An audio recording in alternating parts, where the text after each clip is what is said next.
Welcome,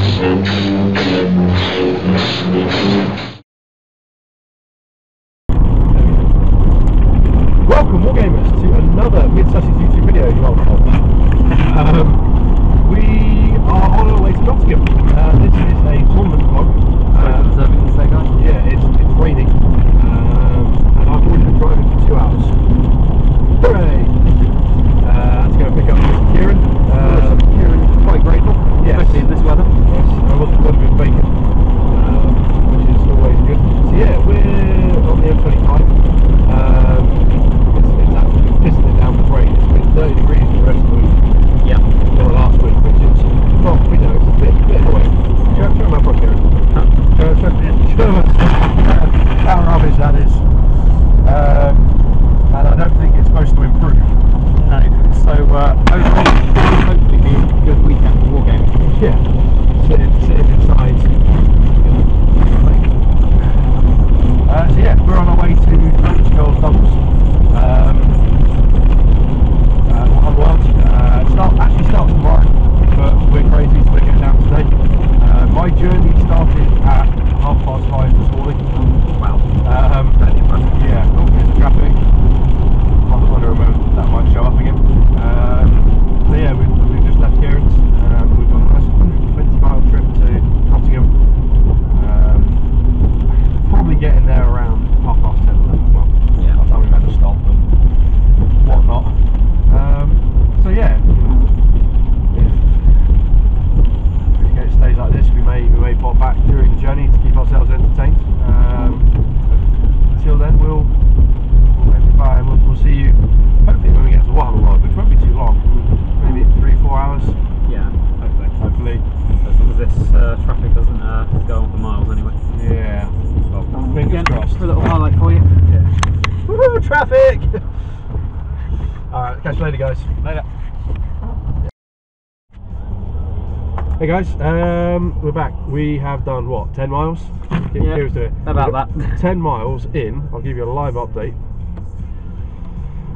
2 hours and 40 minutes. Yeah. I mean, to be fair, I could probably start walking and see how long it takes you to catch me up. So to put that into perspective, when we left Kieran's, our ETA was 10:30. It is now 10:30. And to give all you viewers a highlight, this is the M25. If this not is familiar with it. This is what we've been sitting in for 2 hours. And pass me the camera a minute. Here you've got me my little widget that tells you how long I've been driving. I've been driving 4 hours 40 minutes. I can get to Stockport and back in about that time. Not and back. I can get to Stockport in that time.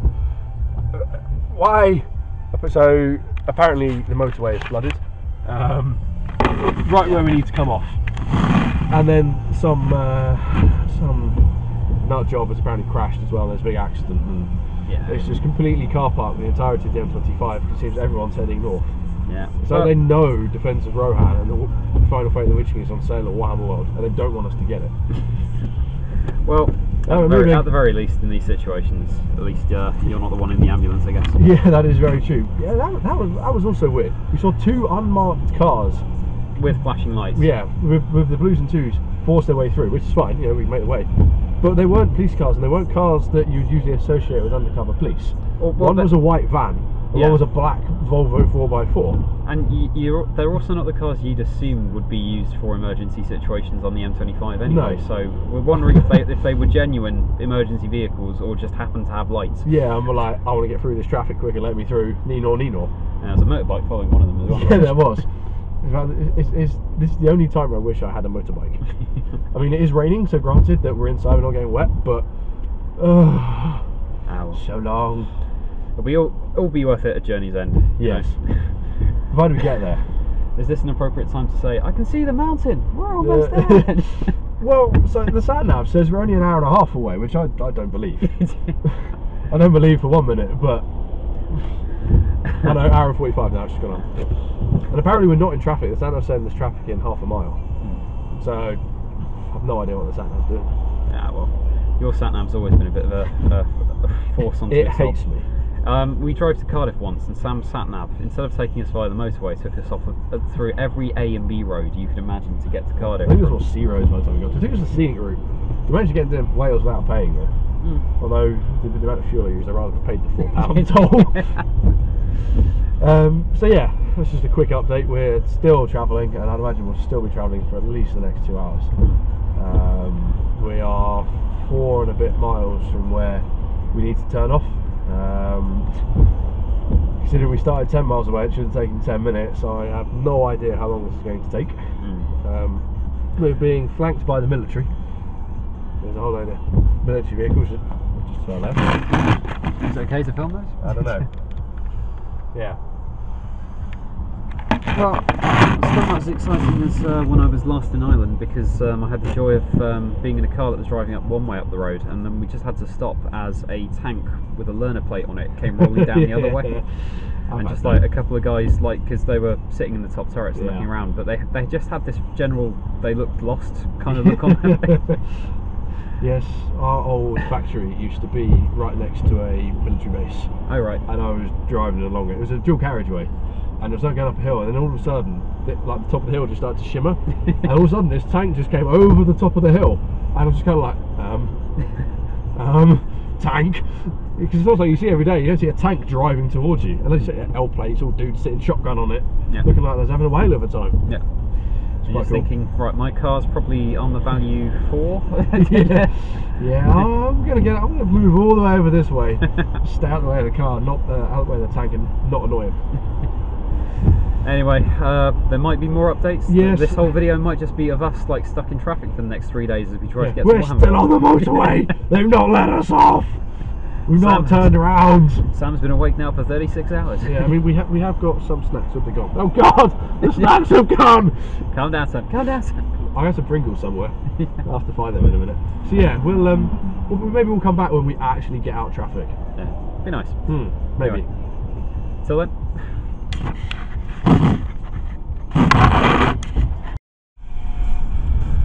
We're back. Guess where we are? Oh yeah, we need Kieran. We are still on the M25. Yep, biggest car park of London. So I'm just going to show you here. This is my little widget, as you might have seen earlier. I think it was about like 93, 94 miles. What was it? 4 hours, I think we showed them. Yeah. 7 hours. It's currently 1 o'clock, as you can see on the clock. All of the lanes are closed. I mean, we've. Mind you, maybe this is the spoiler bank. No? I think they just opened it up. Yeah. I think. Right, so welcome back, guys. I'm just going to pass you over to Kieran because I've got to focus on driving. Kieran here. Apparently, there's a legal requirement to have both hands on the wheel. Yeah, supposedly. So just to fill you in, there's a window. A minute ago, you won't be able to see it on the camera. Basically, all these signs above the boardwalk were showing red X's, which is don't go there, closed, rubbish. You know, can't go that way. However, they've all just gone back to 40, and the outside lanes, again, if you just pan to the outside, moving really, really quickly. So Ahoy hoy! Yay! We're back. Yeah! And we're moving, and we're happy because we have food. We just made a pit stop at the service station because, well, Sam has been driving for quite some time now. 7 hours. Sorry, it's a lot of Ben's getting out here. Yeah. So 7 hours I've been on the road. You've been slightly less. 5. We're not sure if you got the full clip from before, if you did, or if you got any of it, but we were just at that point the traffic started moving again. Alright, okay. Go, so I shall go. Yeah, so we are currently just about to rejoin the M1. We're about an hour away from Warhammer World, hour and a half away from Warhammer World. Sorry, don't die in the process. So yeah, drive for 7 hours, then die in a car crash would be a very bad way. Especially like this close to London. Yeah, we could get closer. So yeah, hopefully we should be there by 3 o'clock. We can avoid rush hour, Friday afternoon rush hour. That'd be great. So I don't think we're going to hold back on the old speed. Obviously, going in speed limits. Disclaimer. When I say holding back on speed, 70. My car doesn't do any faster than that. So yeah, hopefully we'll be there soon. Finally, so a long hour drive. And yeah, we'll see when we get to Warhammer. Cool. Take it easy. Oh, we're on. Yeah, we're on. Morning, guys. Morning. Sorry, I'm just plugging in. I mean, not that I need it, but it's always nice to have on the Saturday. The good news is we made it. Yes. It took 9 hours, but we made it to Yes. It is day 2. We're just about to leave. We'll go out that way. Go get toys. It's currently 8:30 in the morning. 10 to 8. 10 to 8. No, too early. 10 to 9. 10 to 9. And the doors for Warhammer World today are at 9 o'clock. Yeah. The tournament doesn't start until 10? Nope. No. But why Why are we headed to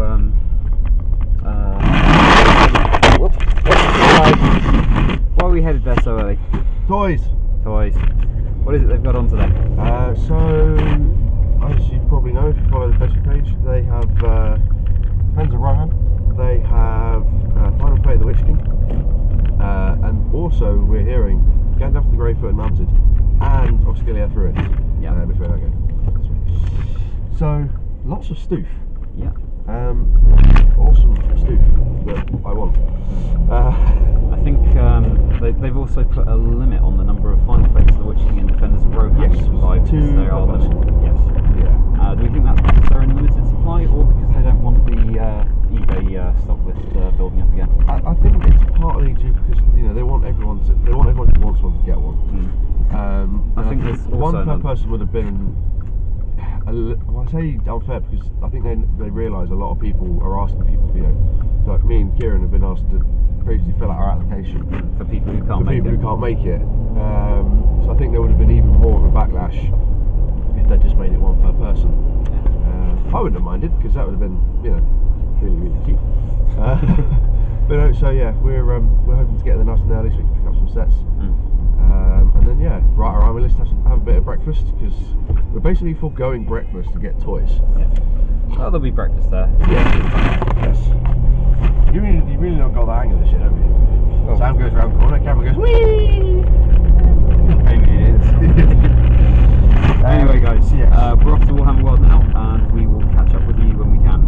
It's unfortunately no filming allowed in Warhammer World for a multitude of reasons, but we will update you as we go through it. Yeah, maybe we'll come in at lunch or something. We'll step outside and I'll give you a quick update. Cool. Catch you later, guys.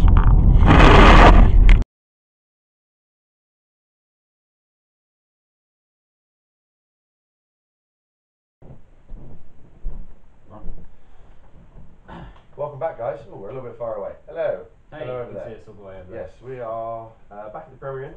We've not long got back from Warhammer World. We did the pub quiz, and there was the Middle Earth SPG team seminar. Yes. All of which we will cover in this brief segment of our tournament vlog. So yeah, sorry it's been a little while. I think we spoke to you earlier. Yeah. When we got to Warhammer World, we said we may come back at lunch, but these two tournaments we never got around to it. Yeah. You spend so much time just catching up with people. Yeah, absolutely. Especially once you start knowing lots of people in the scene. It's like every 10 minutes you're having a long catch up with someone you've not seen for a good few weeks. Or months or. Yeah. Or even since like the last Throne of Skulls. Yeah. So yeah, let's talk about the day. Yeah. What was unusual when we got there today compared to say maybe other tournaments? There was a queue. There was a queue to get in. Why was there a queue? I don't know. I can't actually see, but if you can see what's in front of us, you can probably guess. Toys. There's this small selection of boxes that we just all boring white boxes. They were just giving them away. When you walked in, they were like, "Oh hi, here's Lord of the Rings. Here, have this box." Got a doubles ticket? Yeah, have 3. Have 3. Yeah. So yeah, for the first time in forever, I was going to leave that as a subtle shoe-in of a Disney quote. You had to sing it and make it obvious. It's still subtle. No one's seen that film. Well, they have. So anyway, it's not happened for an age. Yeah. They were basically releasing... Or re-releasing. Re-releasing. I don't want to say exclusively. No, but I think the impression that was given today is that these are very much not exclusively to Warhammer World Miniatures. So, in essence, they are event exclusives. Would that be fair to say? I think potentially 90% is what we were getting from the staff and obviously from Adam and from Jay, is that they were releasing event exclusive sets. Yeah. Now you've probably seen them on the Facebook page. In fact, I know you've all seen them on the Facebook page. That these were the Defenders of Rohan and Final Fate of the Witch King, 2 of the most coveted sets on eBay, regularly fetching over £100 each. Yeah, I've seen Final Fate of the Witch King definitely on there as a buy now for 100. I've not seen the Defenders for almost a year being sold, at least not as one set. I've managed to find the Defenders around twice, and I've put them on eBay starting cheap, and they've both gone for upwards of 80, 90, £100. Which just shows from that a 99p bit. Yeah, maybe not from 99p, but from lower. So very, very coveted, and I think Adam said in the past that he doesn't like that. No. He wants people to have all the models. One of the things he said at the seminar last year was that he wants the players to be able to have access to the models they need to play the game. Yeah. So straight off the bat, he doesn't like that, say, certain heroes like Arvedwi, or Gandalf the Grey Mounted, or Kieran was an example he used. Obviously, Kieran's now back in production. Yeah. He doesn't like that there are army lists out there with miniatures that you can't buy from Games Workshop, and therefore they go for ridiculous amounts. What is funny is this contradicts that statement, because every model in these are available elsewhere. You can get Eowyn, you can get Merry, you can get the Witch King, you can get a Felbeast head. You can get all the. I guess the Harmer is the only one potentially you couldn't buy. No, I don't think they've ever done a single Harmer. They did do a single Harmer. Hang on, I've got to look at his pose. It was the reverse of whatever this one is. Spoilers, already open one. Can't get into it. There we go. Where is Harmer? No. There he is. I think the other Harmer they did, we'll show you in more detail, was Sword Up. Yeah. So he was asking for a bus and waving his sword around. So yeah, that was great, and they had said previously that there would be 100 sets of each on sale for the weekend. Yeah. And a lot of people took, quite rightly, I think, got there at first light. I mean, we got there at what, 8:45? Yeah. And there was about 10, 15 people waiting outside. Yeah. I think when we joined, we were about 16th in the queue. Yeah. And anyway, they opened the doors and everyone went running in. Yeah. And there was a big shelf, and it was just full of white boxes. Yeah. I just went straight in, just started throwing boxes over my shoulder, sample patched them. Yeah. It was so busy. It was like, right, Kieran got to the front before me, so I just dumped my stuff. Yeah. And just stood there waiting for these boxes. Yeah, I did. I think I killed a staff member. So yeah, we have boxes. And see, that is 8 boxes. And why are there 8 boxes? Because they were limited to 2 each. To be fair, I don't think. And I was a really big fan of that, because they were basically saying that, look, we do know a few people want to get a few sets of these, but we want everyone who's bought a ticket to this event to have the chance to have the opportunity to buy one. So I mean, there's what, 50 teams here ish? Just short, yeah. It's about 40 teams, so 80 people. And obviously, it's not just on sale for us as doubles event attendees. It's on sale at Warhammer World. So if you were at Warhammer World this weekend, because it's been going in a week or so, you could have walked in and bought it. Yeah. And surprisingly, I know I haven't had a look at lunchtime. There's still quite a few there. I think people expected them to sell out. I mean, I think obviously you might get some more tomorrow. Yeah. But limiting it to 2 per person, I think was a good idea. Yeah. Because, well, I suspect that maybe a few people, or a select few people, may have grabbed a few, maybe for whatever reason. I mean, the reason we've got 8, this isn't a case of one's for us and one's for eBay. I actually already own a set of Final Fate of the Witch King. Yeah. But some of our friends who couldn't make it, like either due to work or family commitments or whatever, or just because they haven't got the money to get up here, basically requested off, can you grab me a set, and we'll sort it out later. Yeah, so if you've messaged us, I mean, you probably already got the toys anyway because we sent them to you. By the time this goes up. By the time this goes up. So yeah, I think out of all of this, so all 8 boxes, was it 1 of each? Also one box is for me. I've got 1 set of Defenders of Rohan. Yeah, exactly the same. And you've got a Defenders of Rohan as well. 1 Defenders of Rohan for me, 1 for an old mate, and the 2 Final Fates of the Witch Kings. 1 for Mark and 1 for someone else. Josh. Yeah, Josh Triffitt of He's saying the Hobbit community. Give him a quick plug there. Yeah. So yeah, he's running a tournament. He is running a tournament soon. We keep plugging it here on the channel. So yeah, that was a bit crazy. And what was quite interesting is, just go to another tin on a different shop, and they didn't really look like they were paying much attention. I don't think anyone did, just gonna put that out there. I was quite tempted at one point, because I had a massive stack of boxes in my hand, and they were just saying, just go to the till down there. It's like, well, I'll go to my table. Yeah, no one would notice, but we're far too honest. Yeah. So shouldn't encourage stealing. These 2 were talked about on the internet. Yes. What was there today that was a bit surprising that may not have been? So when we arrived yesterday after our 9-hour journey, which you might have heard about if you've watched this video, I heard a word on the grapevine that they were also selling some other very hard to get. Yes, hard to find sets, should we say.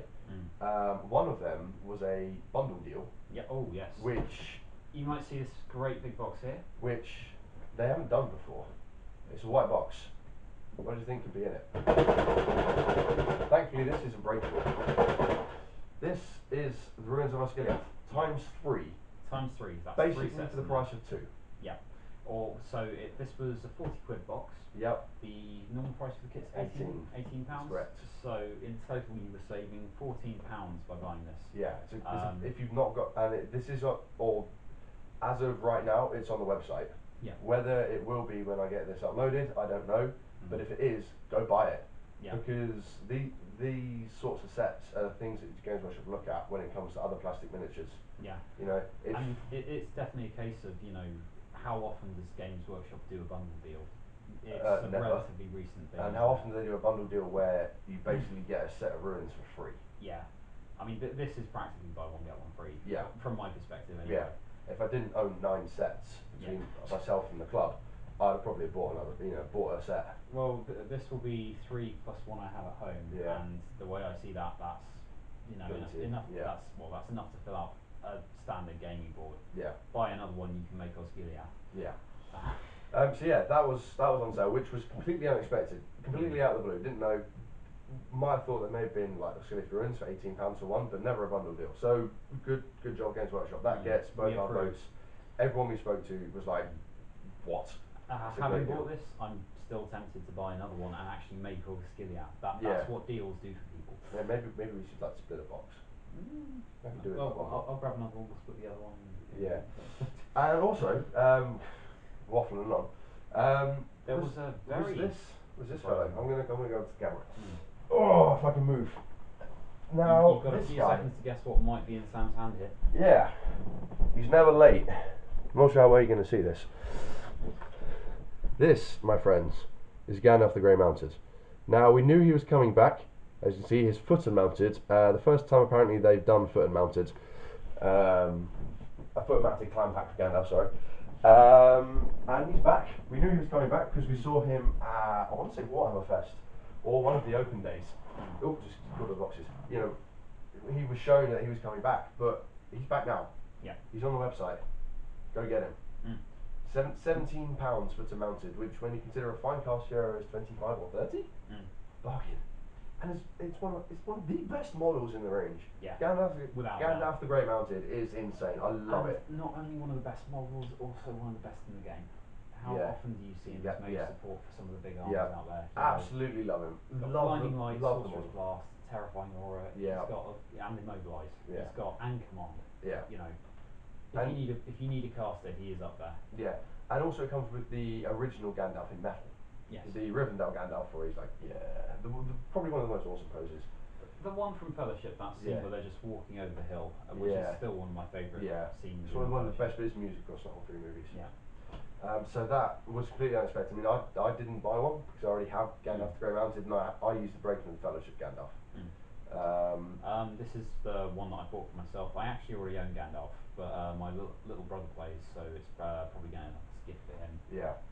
Or failing that, I might cut him up like Stephen Crow. Well, there was a temptation to convert him into Radagast, but he's a bit too Gandalf-like, so I might look elsewhere for that. We did also buy other toys, but you're not probably interested in that. For those who come to Mid-Sussex War Games regularly, so I picked up the Eric Questor. I thought he had a War Scroll for Silver Tower. However, he does not in the box. However, the model looks cool. So is War Scroll included? Yeah, that's a War Scroll for using him in AOS. Ah, okay. Not a Silver Tower card. Now that might just be me getting all excited and spending club money on. But it's a cool model. You can check tomorrow, can't you? And to be fair, if not, we'll use him as the whatever the AOS guy is in Silver Tower. Or make rules up for him. So anyway, if you come to club, this guy will be painted hopefully by the next club, even though I'm not there. I'll get painted. He is Warhammer exclusive. He's Worldwide exclusive. You can only get him in the shop. What else they have there that's exclusive? They've got some Space Marine tanks, don't they? Yeah, they've got the Command Rhino and Command Land Raider. Yeah. There's also the Music of Warhammer World, which we're really tempted to pick up. Yeah, I'm not really sure what's on it. No, that's what I'm tempted to pick it up. It's only a tenner. We also got a few other bits. I got a box of Wolfen. Well, Kieran bought me a box of Wolfen for driving him. Well, mostly for picking me up and then enduring the worst. The worst drive ever. And then Kieran got some other 40k bits. I'm a big fan of Black Library books usually. I've got a few favourite authors there. Yeah. Been waiting for that one to come out in paperback. Yeah. The amount of Horus Heresy books that there are, I can't actually buy them in large print because I won't have space on my shelves for them. That one, because it's got a cool Space Marine on the front, might be a good read. So that one is Deathfire. It's it basically involves Vulcan, which once you've read, I'll probably borrow. The other one I picked up is called The World Engine. It's about the Astral Knights or something. Astral Knights. They're a Space Marine chapter that I think basically, realised they couldn't win the battle, or their chapter wouldn't survive, but went in and did it anyway to try and take on the Necrons. So don't know what that looks like, but I'm gonna find out. Yeah. And last little thing, we might listen to this on the way back. Yeah. You might hear it in between us filming. People who are aware of 40k might know that the Death Watch have recently had a lot of attention thrown at them. Yeah. This one is an audiobook, Death Watch short story. Big fan of audiobooks these days, mostly because there's something to put on while I'm painting. Yeah. As long as it's not like the 5-minute one where it's the same guy with different levels of auto-tune. I think they have gotten better, but the problem is if you listen to a few of them, you do realise that because they go back to the same narrators, obviously every human's got a limited range of voices that they can do. Yeah. So it's like I've noticed that like in the Horus Heresy series, Nathaniel Garrow sounds awfully a lot like a Crimson Fist company captain, like something else. Yeah. If you get any of the White Skull ones, they put on some quite interesting, should we say stereotypical voices for the White Skulls. Actually, what's that box over there? What's that box over there? That's more toys you bought. Go get that box. Something I bought for myself. So at the time that I grabbed this, the magpie in me came to the fore, and I couldn't actually remember if these guys were out of stock, off the website, or temporarily unavailable. Now, if you'd asked me, I would have said no plastic models have got loop. Now, well, this is a set of plastic Morgul Knights. Yep. In Lord of the Rings, they're the guys who they're the only cavalry that have terror as standard. Yes. Yeah. I love using cavalry in any form really? in Lord of the Rings. Yeah. I didn't know. Yeah. Right. Did that all Rohan Cav army and that all Gondor Cav army not give you a clue? All the sheer number of Riders of the Dead that I never twigged. So yeah, and also for fireworks in Rivenstead, Larry also donated, I'm not sure you're going to see them, Frozen Top Trumps. They were in the clearance at wherever he works. Again, has anyone seen that film? Yeah, I don't even know what these are. So yeah, he gave 4 sets of Frozen Top Trumps, which someone will win at fireworks in Rivenstead. I'm just going to put that out there. First place. Frozen Top Trumps, my friend. What's the wooden spoon smell? First place, Frozen Top Trumps. Yes. Everyone gets Frozen Top Trumps. So yeah, there is the swag we bought. Also, actually, should we say this? No, my parents are going to watch it. It's fine. We also ordered some Realm of Battle tiles from Forge World. Now these, has to be said, were at the pricier end of the swag. Yes, but they're Forge World and they're 2x2 and they come in a box the size of this room. Yeah. So, for instance, I have picked up the Crashed Thunderhawk Realm of Battle tile. That was 90 quid, I think. £96. 96, slightly more expensive than yours. Yeah. Reason for doing it, even if you don't use it for terrain battlefield, it's an amazing display piece. Yeah. I could put a bunch of Marines around like that and they just look awesome. Yeah. I've always wanted a Thunderhawk, but it's a 400 quid model. Yes. And I don't think, given the amount of really big games that I play, I think I've maybe used it maybe once, maybe twice. So you settled for one buried in the dirt instead. Yeah. Well, it was kind of like the closest I could get. How good are your plastic art skills? Cut him out and make it into an actual Thunderhawk. James Baldwin. Kieran's got a project for you. Yeah, commission job. I've got 50p I can offer for 40. He's got a set of Defenders of Rohan, Luxury Ruins, Deathwatch CD. Very good price. Yeah. So yeah, that's the one you got. Yeah. I got the Imperial Strongpoint, which is kind of like one of the hill tiles, but it's got a bunker built into it with 2 gun emplacements, some sandbags, and some tank traps. And again, even if you didn't use it for a battlefield, it looks so cool. It would look amazing as a display board. Yeah, it's not one thing that me and Kieran are looking at doing. If you don't know, I'm a Space Wolf player, hence the Wolfen. Dark Angel player. A heretic. First Legion Emperors. Yeah, whatever. And if you don't know, because I don't know, I imagine a lot of our viewers are Lord of the Rings. The Dark Angels are just, they have just about to start bombing Fenris because they're idiots. So, just going back a little bit further, there has always been a rivalry between the Dark Angels and the Space Wolves chapter. Yeah. This occurred since the point that the Primarchs of each legion basically got into a tiff, got into a hand-to-hand fight. And went on for like 3 days. Yeah. Beating crap out of each other. Yeah. And basically in the end, basically in the end, Liam and Russ started laughing his head off and going, "Hey, we can't best each other," and the Lion headbutted him. And they talk about honour. Yeah. And they say we lack honour. Yeah, because like a headbutt to the face you can't actually see, can you? No. It doesn't actually say he headbutted him. That's just how I always imagined it.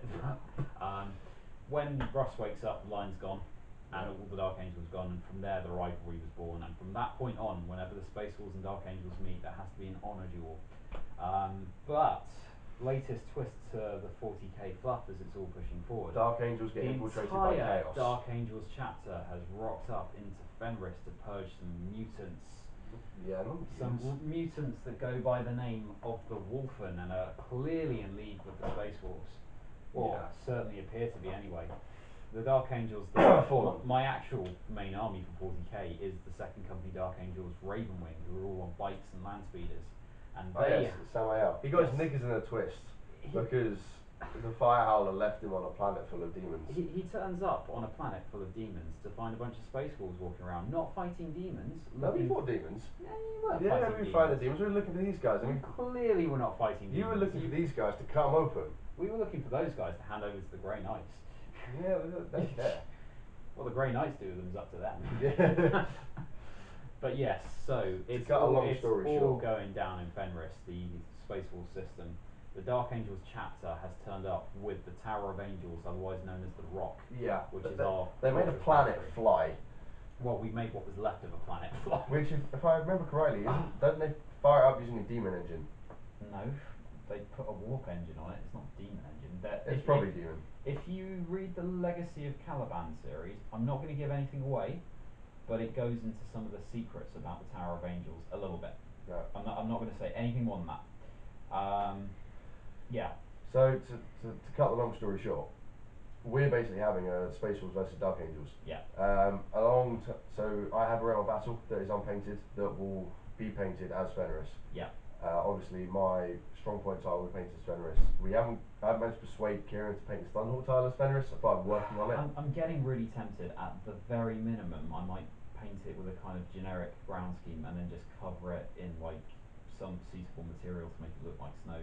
Yeah. At the same time, a crashed Thunderhawk in the snow would look pretty cool, and the white would contrast nicely with the dark green. Yeah. So maybe we'll think about that.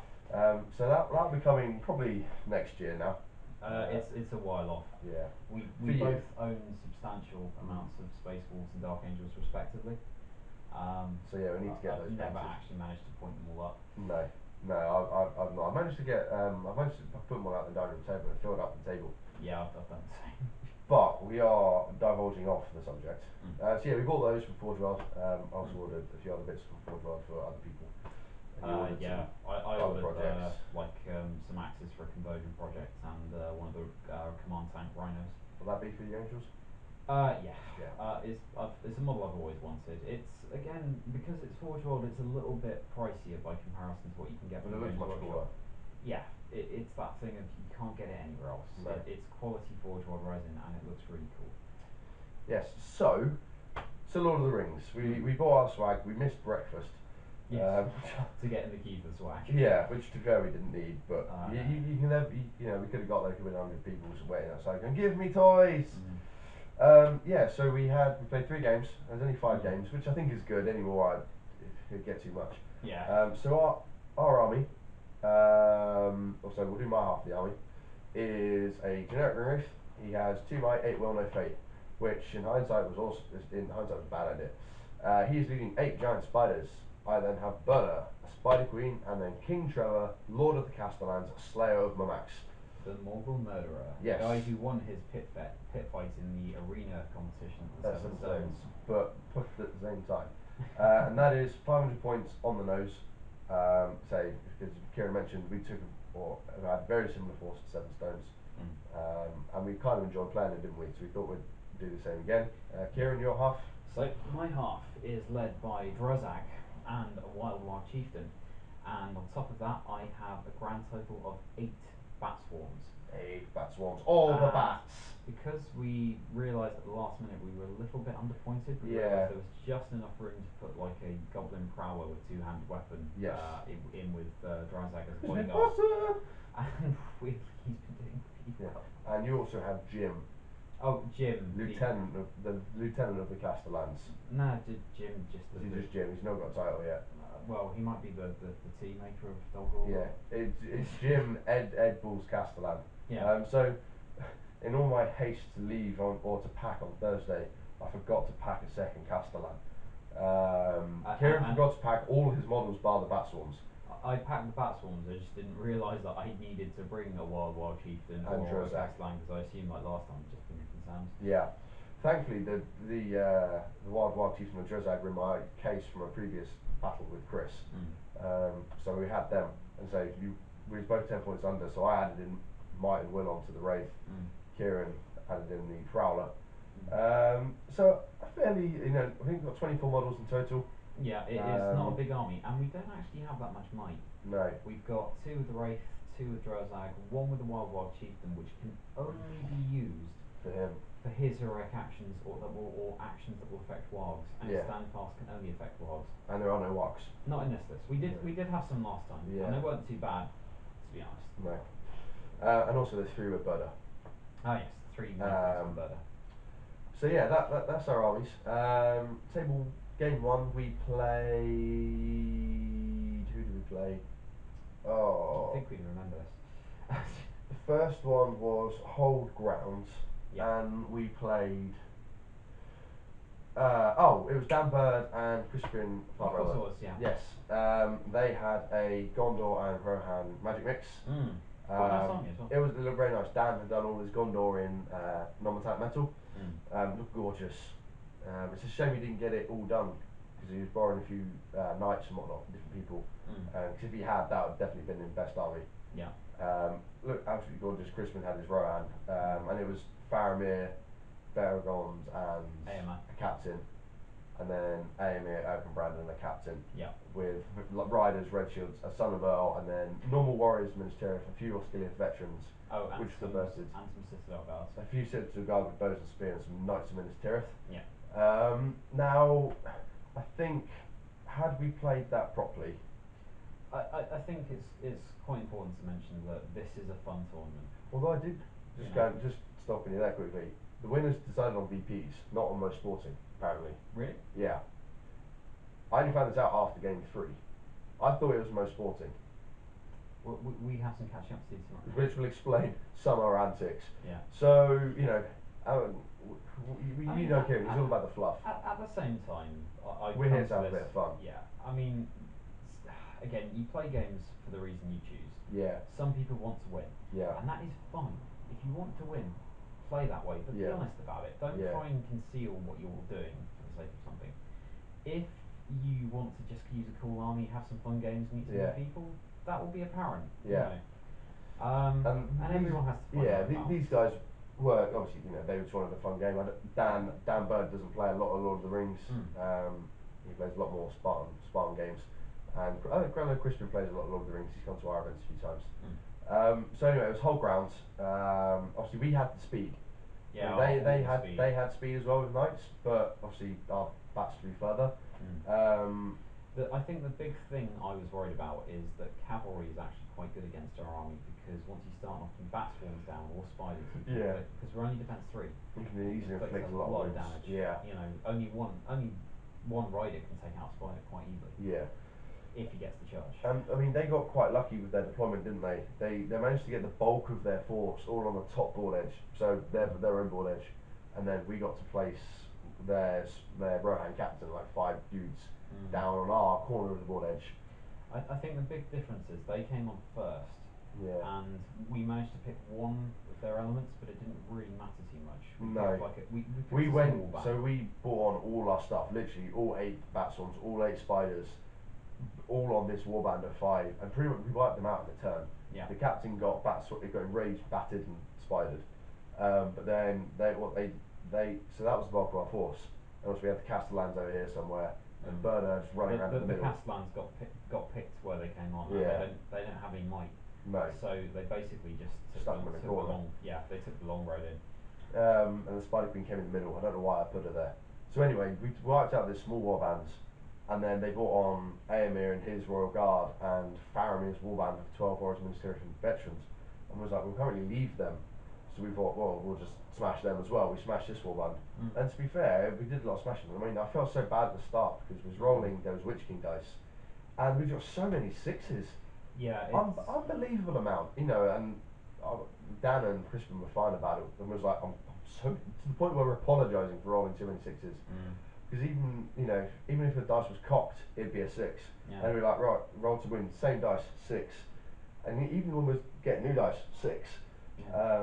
Even situations where it's like, right, there's 3 riders and that one spider gets a 6. Yeah, spider wins.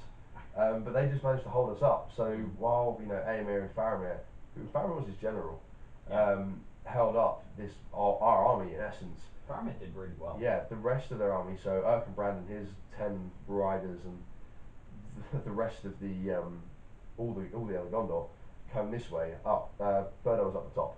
Yeah. We put Berda up the top to try and slow them down. We kind of realised, because Berda didn't come on for a couple of turns, no. And when he did, we kind of realised actually we need something that's going to catch up. Yeah. Or rather, something that's not going to lead to centre uncontested, because we got drawn off into this side fight far away from the objective, and I think we spent a little bit too long there. Yeah, but there was never a turn where it was like, right, let's go now. Yeah. Because there was always a few too many models there that if we abandoned it with half the army, the rest would just get mopped up. Yeah. So we had to wait until it was pretty much clear. One thing they actually did really well, even if they didn't necessarily realise it, they kind of had just enough models between the bats and the spiders, but with the spiders on this side. Yeah. Because the bats can fly over, so if it had been the other way round, the bats could have the whole army could have just gone. Yeah. But it was the fact that if I'd left the spiders, they probably would have died on their own. Yeah. So overall, we lost that one. Yeah, we lost 10-4. Yeah. Because we broke them. Trevor the Castellan was the last man standing in the middle. They managed to fight their way to the middle. He killed 4 models in 2 rounds of combat. Your Castellan died? My Castellan died, yeah, but admittedly it was because he did 3 charging knights, one of which was the captain. The turn before, he took out 2 knights in 1 turn on his own. Castellans are awesome and 2 charging knights. Very much underrated. Yeah, they are. Very rarely they've died. No, it's because they got so much will. And I think had we had if they got to the middle sooner, we were both quite confident that they could clear out enough. You know, all right, they've only got 12 will, but they were both fresh. Yeah. I think Trevor had lost a few from shooting. A few Citadel Guard had got lucky. After the Citadel Guard had 1 turned Berda, we should mention that. I charged Berda in to hurl down his line. The Citadel Guard jumped to him and killed him in 1 round of combat. Yeah, but they got him up against the wall, nowhere to back away, and trapped him, killed him. So I rolled a 3 highest and I had 2 might points, and he rolled a 6. I was like, oh, okay. So Chris, I mean, I've already told Chris this. I was like, Berta sucks. Apart from that one, I think it was game 2 or 3 where he was just punting around with more Gondorians.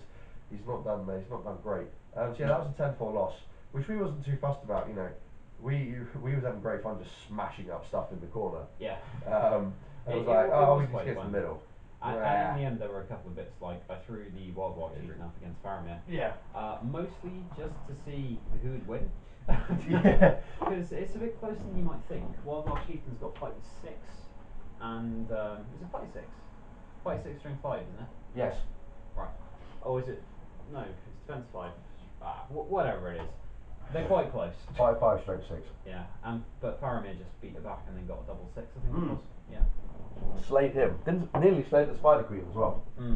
Got very close. Yeah, we left the Spider Queen there to fight Faramir, thinking she'd knob him, and then just couldn't roll a 6.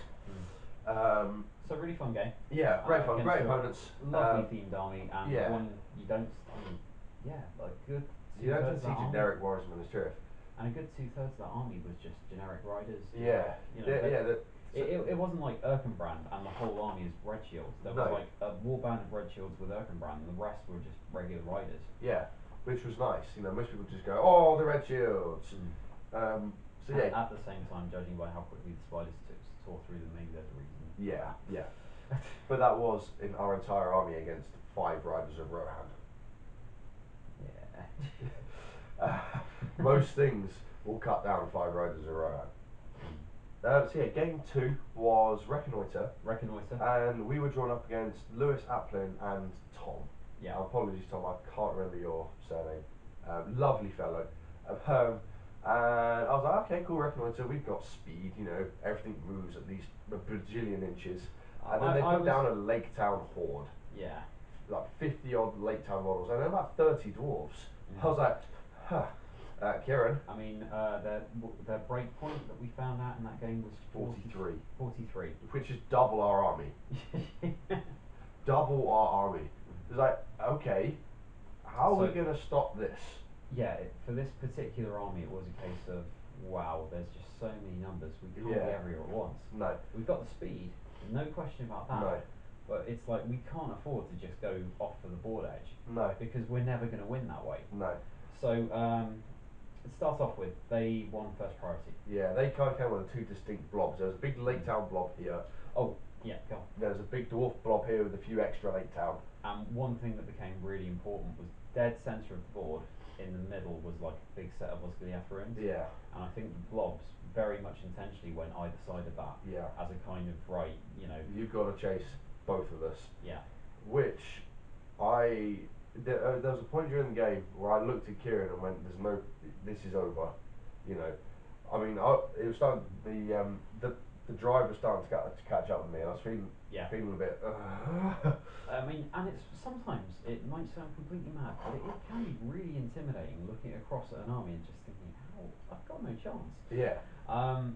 But you've always got to push with games because you never know what's going to happen. And to be fair, you made some ballsy moves. I mean, there was a few decisions which I didn't agree with, like so.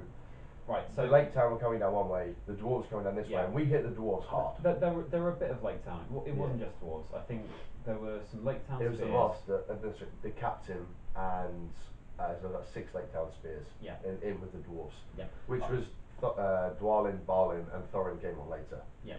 Should we go through the armies, because I don't think we really spoke about what they had, did we? Aside from Lake Town. Yeah. So rewind.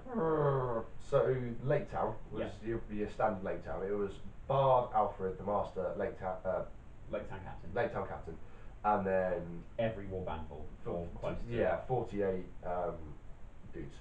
So 12 bows, and then equal numbers of shield and sword and spear. Yeah. And Lewis Applin had. So he had Thorin Oakenshield as his leader. On pony with Orcrist. Dwalin on pony. Yep. Yeah. Balin on foot. Yeah. And was that it for his heroes? Yes. Yeah. And the rest were warbands of pretty much just generic. I think it was about 10 dwarves each, because that's an army I've done minus the pony, and you get about 10 of each. Right. Okay. So that they had lots of numbers, and they had lots of, obviously Thorin is great, Dwalin is great, Balin can be alright if you team up with other dudes, and a load of defense 7. Dwalin is normally a combat monster. Yeah. And they've all got plenty of might. Yes, they out-might us pretty much.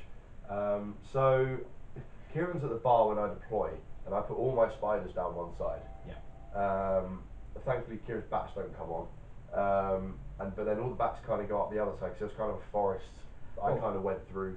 Yeah, there was a little bit of a forest. It didn't really affect the dwarves moving, because it was clear they were just going to hammer straight forwards in a straight line, but it gave Sam some kind of, he could go into this terrain knowing he couldn't be charged and then spring out of it if he needed to. And my bats kind of were on the left of Sam's spiders. This is from our perspective, by the way. Yeah. So my bats are closer towards the centre. I initially went behind this big ruin, or moved up behind it, because I thought, well, there's a lot of bows. Yeah, Bard and 12 bows. I don't really want to get shot, and that ruin gives me a lot of cover. Yeah. But later on, that was quite advantageous being there. So the game goes on a bit. The dwarves pushed up. They marched second turn. Yeah. So got right. They were like right up, halfway up the board. And a good call by them. Yeah. Marching and reconnoitre can often be game winning. Yeah. Depending on how the one thing they did do was they didn't. So they deployed as a shield wall, but then when they marched, they just marched as a blob, which hurt that gave them us a chance, I think. because when we charged on turn 3, Yeah. we basically sprung out of the woods. It was very hard for them to get spear support because of how they positioned their models. They were almost like an arrow, Yeah. like a point. So the ones at the front, which was Dwalin, couldn't get support. Yeah. Obviously the Spider Queen pounced. Berta and the Castellan were a few turns behind. Yeah. We hit them. They actually turned up later. Yeah. Both our Castellans turned up a little later, as did Berta. So your spiders kind of crashed in a wave assault against the front rank, and my bats, because they had a really long line, the spiders were on the right and my bats went in on the left. Yeah. Normally what I quite like doing with the bats is getting them behind the spear support line, and then you've got people trapped against both. But we didn't have the numbers. And because they were a blob. So if you imagine a triangle, there was all full of models. Yeah. You know, there was no way we was getting behind that. Not within the first couple of turns. We had to hit it hard. And I think we really hit it hard to begin with. Yeah. Well, so the Spider Queen went first. Yeah. Because our intention, because it was in the blob, was to hurl, and we thought we'll get Dwalin off his pony. Yeah. Because we had a bat and a spider on Dwalin. So the Spider Queen won the fight because there's only like one dude. Hurled him through Dwalin, did a wound, took off both his fate. Yeah, and was failed. It was a double failed. one on fate. Yeah. So decided burn all the might, or Yeah. you know. So Dwalin immediately is on his backside. Yeah. And so on one wound. Yeah. Needless to say, he promptly died. Yeah. We killed quite a few from that hurl. That was probably our best hurl. Got a few late towns, obviously they're squishy, a few dwarves. And then it was just a war of attrition. Yeah. Because if you've ever played our bats and spiders, there's a lot of wounds on there. But you start building them up, and then there's always this one turn where everything just goes and dies. Off the bat, I think it can be quite demoralising to face because all you ever seem to be doing is make us put little dice next to our miniatures. Yeah, it's like, oh, it's a wound. At It's a wound. no point are we just going, oh, that's dead. Dead, take it off. But at the same time, you just got to keep going because we do hit a point where we've got like everything on just about one wound or less. Yeah, and then you have one good turn and everything dies. I think you might have seen it in Battlefield, me and Chris filmed not too long ago, where I used this army at 350. I was winning, but all my spiders were on one wound. Yeah. Then Chris had a good run of dice, and all the spiders died. And I went from winning and not had a chance in hell of losing to just about scraping a draw. And that's how hard. I say hard. That's how easy it is. You know, it's how quick it is to swing. But yeah, so in the first game, like Dan and Chris were like, so many wounds, and here it was the same thing. You know, it was wave after wave of spiders, and they killed a few early on. Yeah. Then I said, well, they wouldn't kill, or I would kill one back, and then all of a sudden we look over to the left. Here's like Sam has blob of 50 late down there. Yeah, so we should probably try and stop. And like, as Glenn get off, we're not going to do it. We'll smash him. We engaged on the right with all our bats and all our spiders, and I think we were there for 2 turns as one unit. But while we're fighting, the late town are taking... The master is marching. Yeah, they're taking the long way around this massive ruin in the centre. And all I've got in the ruin in the centre, I think I've got one bat swarm because I couldn't get it into combat. A prowler. No, well, they were behind the room. They weren't quite up there. The only thing that I had in that room was the wild chieftain. She can move 10 inches. And I just thought, I'll stick her here. She can run out the side and maybe do some damage.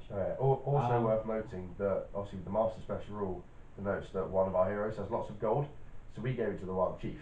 Yeah. If you're not familiar with his rules, it's something like if he's ever in base contact with the model that you pick, he has to take a courage test. If he fails it, he's removed as a casualty. Yeah. So we get to a point where it's the roll of priority. We just lost. We've lost the roll. It's like maybe turn 4. Yeah. Maybe turn 5. Can't remember. Yeah. It's full of blood. I was getting distracted talking to other people at this point. We're doing really well on the right because we've got so many bats and so many spiders just going through these doors. And the Spider Queen picking up a dwarf and just hurling down flicking doors with their legs.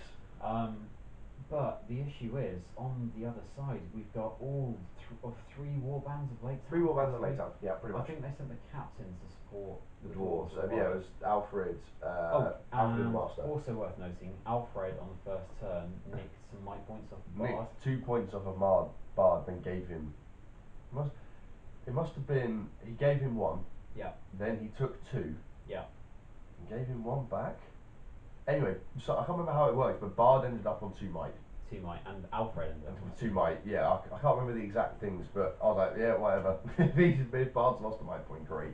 So we get to this roll for priority, and the Master of Lake Town declares, or is about to declare, heroic march. Yeah.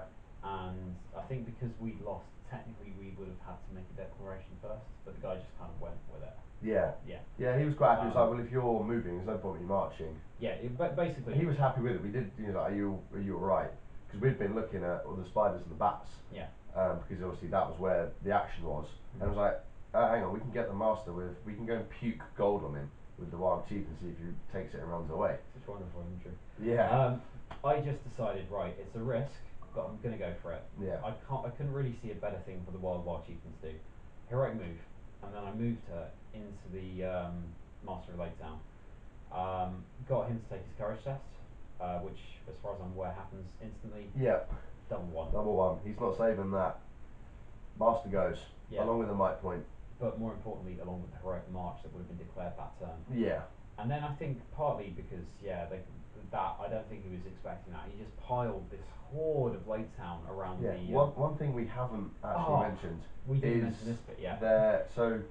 It wasn't in the rules pack, but I know Jay and Adam spent the week before writing up the Flames of War special rules. Not to be confused with another system, if that's what you think. No. It's the Flames of War from that Nazik says. And there's basically half that affect the Free People's armies and half that affect evil armies. It's a table, a series. It's a D66 table. Yeah. So they have 2 big fluffy dice that they roll at the start. Whatever the number calls up is the special rule that we flip to. And so, like... That's every half an hour it changes. And so whatever the rule is, it will go out of effect and a new one will come in. Yeah. And there was stuff like, I think the first one is that Elven quotes from The Last Alliance, where you've got Elrond standing there going, Eliaton Elfilin, or whatever it is. Yeah. And all good models got +1 to their shoot. Yeah. Which, if you imagine some of the shooting armies out there, can be so if you had old Thranduil with a 2+ shoot value, he'd hit automatically. He'd do it automatically. That'd be awesome. Bring it next time. Other examples, like this particular one, normally surrounded by Lake Town, Wild Chieftain would be pretty comfortable with Terra. Yeah. At this point in the game, there's a special rule up saying that all good models automatically pass courage tests. Caused by Terra. It was worth noting. Caused by Terra. Yeah. Which was. I mean, interesting. We had it bad enough. It wasn't that bad. But on tables behind us where there were fell beasts and things, like, you know, Double Dragon were practically crying, I think. Yeah. As soon as it came up, I heard a cry. It's like, I'm not sure if you noticed when me pointing it out, because you were kind of busy at the time. Dan Antwistle's Mumak was actually facing the wrong way. I don't know if he just positioned it that way. I'm not sure. But it actually looked like he was trying to outrun a horde. Automatically charges Mumak. Yeah. The Wild Chieftain got surrounded. Yeah. We did enrage her. Yes, Kieran had to do a in range, and I fired up an enraged beast on her. At that point, fight value 9. Yeah. Wild Chieftain with 5 attacks. The thing would roll 6. I've got 12 Lake Towners around me. Yeah, that could be really good. I'll kill maybe 6 this turn. You'll kill 5 of them. Like 5 this turn maybe. Didn't roll a 6. Had already spent my might point doing a heroic move. And she died. She got cut. I was like, oh, now that side's definitely gone. Yeah. Because Kieran was suggesting that he takes the bats from my side of the board, so to speak, to stop the Lake Towners, which at the time I didn't think was a great idea. I was ready to concede those Lake Towners, let them run off the board. My plan was to try and smash the doors, break them, and have the Lake Town run away. Because the only hero there was Alfred. He's not got much courage. But it was when someone pointed out that Alfred had 2 might, and I was like, no, we won't have enough time. So I took a really big decision, and I lifted up the next turn. I lifted up all 12. Well, that'd be nice. All 8 of my bat swarms, because I hadn't lost any yet. Yeah. And I got them all to jump 12 inches into the central ruin, or a bit further if they could. Yeah. Basically we're playing Chase the Lake Towners. Chase the Lake We Town. put on the Benny Hill music and went after them. Yeah. Well, Now, you did actually. What I hadn't accounted for was there were still some archers that I couldn't see behind this bloody ruin that ran through and started charging the bat swarms, and I was like, uh-oh. Yeah. I think I picked up a few wounds, but nothing dramatic. No. And Sam at that point, he basically piled in with the spiders, and I was Berda and the Castellan arrived. Yeah, I was fairly confident because you had a second monster on the way who was Yeah. fresh. Again, Berda would- isn't necessarily amazing, but he does have his uses. Yeah. He does if you don't blow all his might in one big go. That was game 3. Anyway, so the war. Oh, and it's important to note that Thorin has arrived as well with his warband, and he's going to reinforce this dwarf line we've been smashing. And Bard Black Arrowed our general, which was the Ring Wraith. Yeah, Bard fired a Black Arrow and no Wraith. 2 might points out the game gone. Yeah. Yeah. I'd had to move him up to try and mobilise Dwalin until we killed him. And Bard took the shot and was like, Pew! 50 caliber sniper rifle through the hood, and yeah, we took him off. So, worth noting, Prowler runs in, takes out a Lake Town Guard with a throwing weapon. Yeah. Charges the next turn, takes another one with a 2-handed swing. Yeah, that was good. Even Drazag at this point, even though he's still got Will in the bank for a great feast, is charging in against single Lake Towners. Because we didn't have the models, we didn't have the numbers to stay out. We had to kill and slow down as much as possible. So my bat swarms are now doing this thing where every turn, if I've got freedom to move, which because I think at one point there was like 2 Lake Towners around, you tied up 1, maybe 2 bat swarms, but you couldn't get the rest. So my bat swarms are moving their full 12, flying over and getting in front of the Lake Town. Yeah. There's too many still. There's a good 30, 40 models there maybe. But I'm not even looking for favourable combats. I'm just trying to get in the way of them. And just slow down as many as possible. And it was working. Yeah. Important bit to note, the furthest bat swarm that I could moved just enough to get in front of Alfred, and this is after they've moved with priority. So Lake Towners have moved up, bat swarm flies into Alfred and kills him. Yeah, with his 2 might you points. enrage him, don't you? Oh yeah, I enraged him as well. Yeah, So not really much hope of Alfred surviving it. No, but that stops any hero moves on that side. It's Or all down hero to marches. priority. Yeah. And at this point, there's plenty of bat swarms, and I just keep flying again in front of them. Every time I put this thin black line, it forces them to go for even closer to the corner and even further away. Instead of going straight down, they have to do the diagonal, trying to avoid. And eventually they get to the board edge, and they get 4 off. Well, no, before that, because we're skipping ahead a bit. Okay. So you're still Spoilers. You're still up on the right. Yes. You're still slamming into them. Well, they're starting to slam into me. Right. It's starting and to. you start taking casualties. There's one turn so the special changes to if a hero loses a fight against a non-monster, non-hero model, they immediately become set ablaze. And I don't know whether they did it intentionally, but looks like, because I wasn't going to call her a move, and this came up as they was about to charge me, and they're like, oh, because obviously Spider Queen wants her 3 attacks on the charge, and they're like, oh, do you want to call her a move now? And what I should have said was, nah, you're alright. Yeah. Because what I didn't see was Thorin could get into the Spider Queen. So I went, yeah, go on, I'll have her a move. Lost the move. And then, was then charged anyway, and then Thorin was like, yeah, I'll come kill this Spider Queen. Whereas if I had had the might, I could have heroic struck above him. So yeah, I lost the Spider Queen. Berda is now getting regularly charged by too many. I mean, he's kicking the old Lake Towner around and knocking people over. I did throw Bard through my own spider to try and get Barlin. Yeah. I think you burned quite a lot of might trying to do a heroic move off. A heroic combat. Yeah, the turn before I had 3 goes at hurling something into Thorin to get him off his damn pony. Twice, Berda had a bit of cramp in his arms and missed that. The second one he couldn't get to him, and then Spider Queen lost her fight. So I gave 3 options to hurl, needing like 6 inches. So needing a 3 on the dice and didn't get any of them. So yeah, the Spider Queen died. Trevor's still there, just being a nuisance. Trevor the Castellan was pretty good getting away. He's not died. My own Castellan had managed to find some Lake Towners near the centre. He was basically goalkeeper. Yeah. He was basically running around going, no, not off my edge, not off my edge, this is mine. Yeah. I mean, from that central run, given that there were a good half a warband, only 1 Lake Towner actually made it through the gaps, and this Castellan just kept finding more and more and just taking it out. So We'll skip forward. So stuff dies. Yeah. They manage to get to the board edge. Well, they are one off breaking. They get to the board edge. They get to the board edge and they're 10 off breaking. Yeah. There is a turn where we look at it and going, yeah, I don't. At this point, even I'm going. Yeah. Realistically, I think this is it. Yeah. But I give it a good go. I throw in a bat swarm on like as many lake towners as I can. In most cases, one bat fighting two lake towners.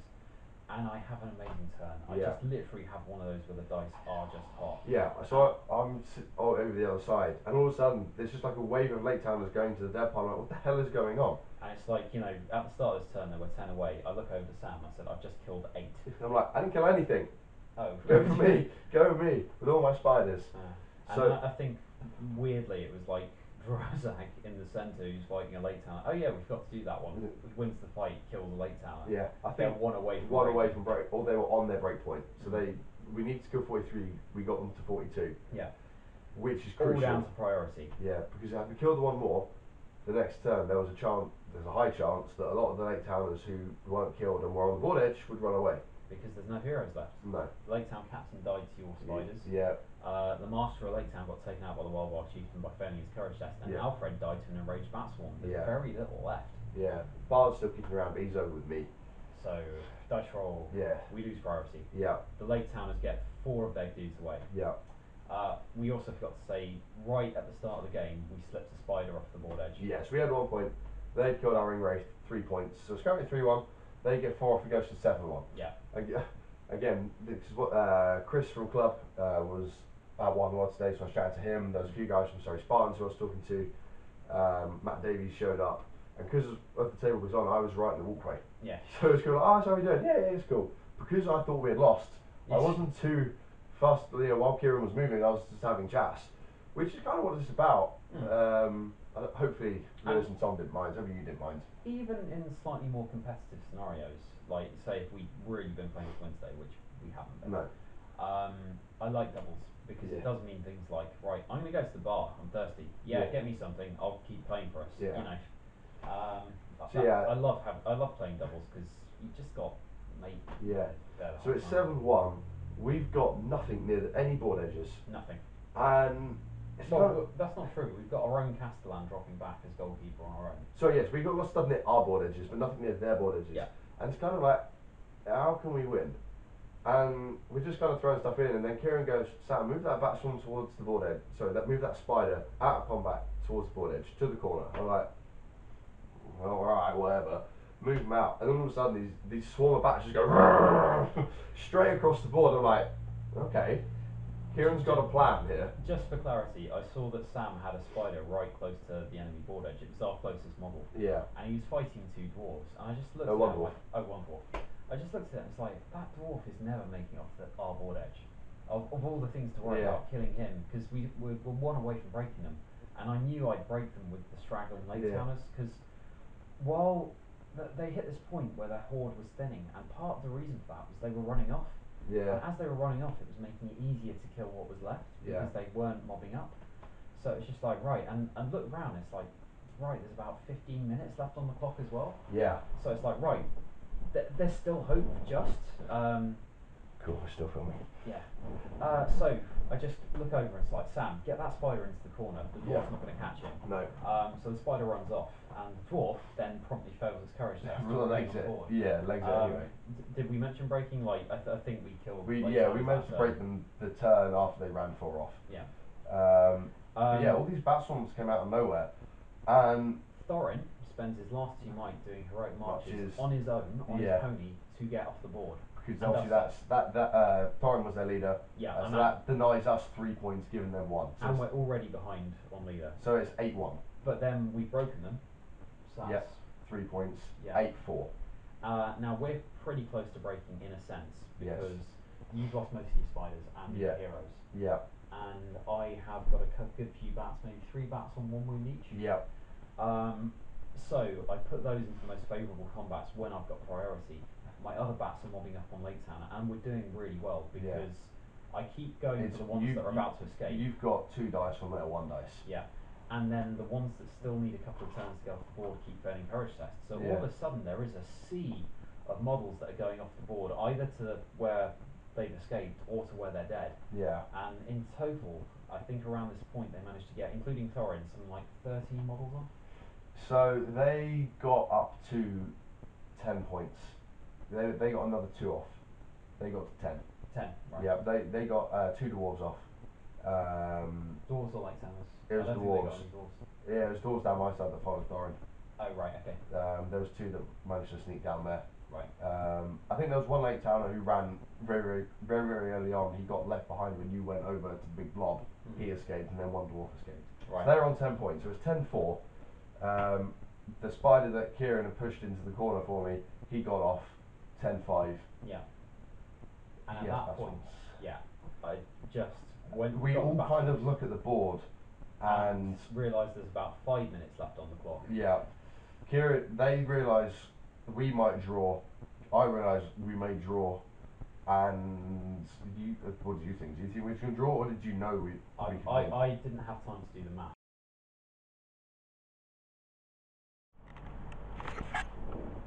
Cool, we're back. Welcome back, guys. Sorry about that. The battery died. We were rabbiting on for so long, didn't even notice the battery was running out. So we had to wait for it to charge. Don't really know where we were. No, it was around game 2. Now it's getting late and there's Danny Longlegs. Got him. Nice. Well, no, I got it, hit him over there, but he did not perish. You took a basic. You're going to hurt him again. He comes near me. Oh, you can throw a defender as a row hammer.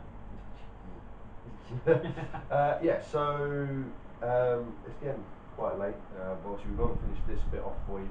Yeah. So somehow we managed to win game 2, Just 12-11, or 11-10, we got 11-10. we got all the remaining bat swarms off. The only things we didn't get off were the spiders that died, the Yeah. spiders that died.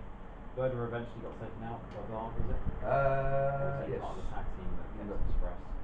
No, I don't believe whether that. I can't honestly remember at this point in time. But it's in the last turn, we managed to sneak an extra turn with 2 minutes to go, Yeah. which allowed us to get off the last bat swarm. Yeah. That gave us the point that they could win if they could kill both the castellans. Yeah. Now, Trevor at this point was only on like 4 will, so he was gone. Yeah. So they left Bard alone. Yeah, must have killed Birdo. Because Bard then moved to shoot the other castellan who was playing goalkeeper. What he also did was move some of his other models that were close to the board edge into a position where Jim could just hide behind them, Yeah. denying him that shot. He was savvy enough to move them out of range so that we could charge combat. Yeah. But we basically just got him to be in the way. Of the Yeah, shot, which so. I think he had one late town archer shot at Jim, which missed. So yeah, we won that 11-10, I believe. Yeah. Which I was completely astounded. Did not think for 1 minute that we was going to win. I was amazed by it. The Yeah. only thing that gave me hope was that point where I was looking at this little bit at the back of their board where they were just putting their casualties. It was like, that's quite a few. Yeah. It's like, how far are you guys away from breaking? It was like 10. We can do 10. Yeah, we can do 10. I thought it would take like 3 turns and then 8 One, one yeah, it turn. just shows the the fluidity of the game. It can change in a turn. And we, I look back and like, okay, we won. How do we win? And it was that one spider. If we hadn't sent that spider off, it would have been a draw. So good shout on that. So yeah, it was 1 win, 1 loss.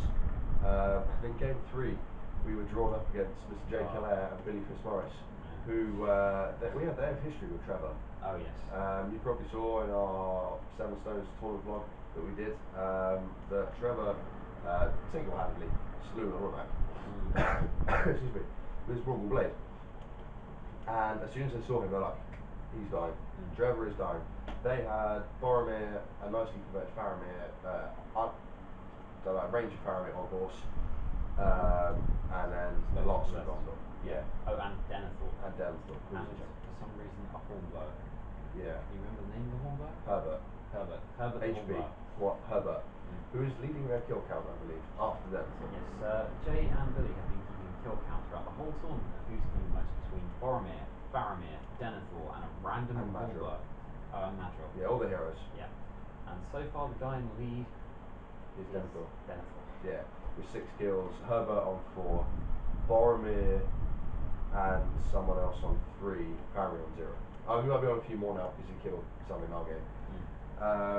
So yeah, it was to the death. They had 2 banners. Obviously, they had Boromir with banner and a normal Gondorian banner. Then some Rangers, and the rest was just chaff and knights. Lots of troops. Yeah, and we just kind of set up for a straight fight. Yeah. There's no. Almost.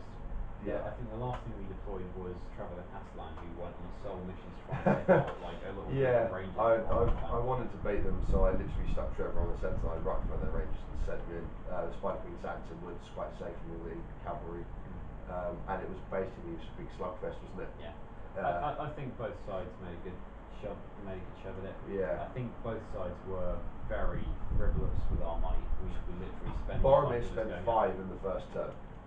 Like Birdo spent all 3 of his in the first turn. Yeah. I was about to use all the Spider Queens. He was like, no. I was just like, yeah, just hang on to that one point. Yeah. Like it was quite handy. It was handy. I'm not sure what went wrong overall. Maybe just. I think it got to the point I think I'd switched off. I was switching off for turns just because I was tired. And they'd had the numbers. Yeah. And don't get us wrong. You know, Jay and Billy are good players. Yeah. Even using a really fluffy force, they're pretty good at what they're doing. Yeah. In the early turns, Boromir and Birdo had kind of squared off, and Birdo won. Birdo came out on top. Decided to lob Boromir. Yeah. Faramir combated through our lines and took out our Wraith. Yeah. But by that point, we already spent 2 might with the Wraith to boost one of his transfix rolls. Yeah, from a 4 to a 6. Because as I rolled it, I go, oh, that's right, I'll roll a 4, 2 might up to a 6. And then kind of had to do it. Yeah. I said it. And where were we? Yeah, so Faramir broke through, killed our Wraith, but then the next turn got hit by an enraged Wild Chieftain, Batswarm, and Castellan. Castellan. Oh, Castellan, yeah, Castellan, Crowley. Which Jay said was overkill. I was talking to Martin, he was like, that was overkill on Faramir. I was like, we want him dead. It was like, if we just sent in the enraged Wilds, probably would have taken a wound off. I just wanted him trapped and dead. He was like, yeah, it's fair enough. Yeah, you say overkill. I mean, the last game, the Wild Chieftain could even beat off some late towners. So. Yeah. Had to make sure. So yeah, we swapped general for general. Spider Queen killed Denethor first turn. There was even this hilarious thing where they were trying to bait the Spider Queen forward to Denethor. Yeah, oh, that was funny. And he was just like, yeah, I'm baiting with Denethor. He's like, our general. And it's just like, no, Billy. We don't want to bait with the general. We want to keep the general safe. But also, Denethor wasn't their general. It was Faramir. So Jay was quite annoyed. Well, I say annoyed. He's like, the fact that you didn't. He was amused to the fact that Billy had tried to bait out the Spider Queen with what he thought was their general, who just turned out and got eaten by the Spider Queen in the first turn. Just like, what are you doing? They're great guys to play. Yeah, such great guys. Really enjoyed it. It was a good fun game. It was a laugh to end the fight. To end the day. And it's what you want at the end of the day. You just want a fun game. You know. As much as you like playing new people, sometimes it's cool to play. You know, because obviously we don't get to play much against Team Loss. Yeah. So it was good to play them. I think we lost 10-3 in the end. Yeah. I think they played a really good, solid game. Yeah. They had the numbers. I can't recall much not going our way. I think they felt sorry for Billy's cavalry because most of the time. Oh, just to say, their army had all the main heroes. Madril led the Rangers, but Billy had like a load of mounted knights to go with mounted Boromir. But he never really got that charge off. No, he got the charge off with Boromir and a few others, didn't he? And then we kind of shut him down. We just threw some bats over there and some broodlings. Yeah. And but now you can fight them. You can just charge them. But yeah, they had the numbers and they was able to tie up all our stuff, so we couldn't really pick fights. And Drazag failed to enrage a couple of times, which didn't help. Yeah. I mean, there's one game where Birdo was doing it right. He was kicking, Minas Tirith around, but wasn't really killing anything with it. He was just knocking them over, and they were just standing them back up again. Yeah. Whereas what we needed is we needed to kick them around and try to kill a few, try to pull the numbers out that way. Yeah. Can't recall the bats taking too much damage, but I think they all got. Well, in the end they went away, didn't they? Yeah. In the end they started getting encouraged since we broke. Good game, no. Yeah. Not really much to say about it beyond that. Yeah, they hold tight. It was just a slugfest in the middle. We basically played on a 1x2 square with Trevor over here, slaying Rangers left, right, and centre. So yeah, good fun. And I took the moral victory. It did kill Trevor. So yeah, that was game 3. We then went and grabbed some food, which was quite nice. It was the Dragon's Horde, which was ribs. It was basically a mega mix. It was ribs, chicken, onion rings. Yeah. We ordered 2 sets of chips, some bread and butter. That was nice, chip butties. So yeah, we had some food, and then it was time for the seminar, which I'm sure both by now, most of you guys have heard. I've just seen on Facebook that Andreas, the Norwegian biker, has already posted a video up. I was talking to him just after the seminar, providing with some details, which we'll quickly go through. So this was both Jay and Adam? Yep. Now worth noting that Jay, or Adam specifically, asked us not to take notes, not to record it, not to take photos, just because... I think they said photos were okay. But it was rubbish and he'd rather we didn't. Yeah. But that wasn't a please don't talk about it, because...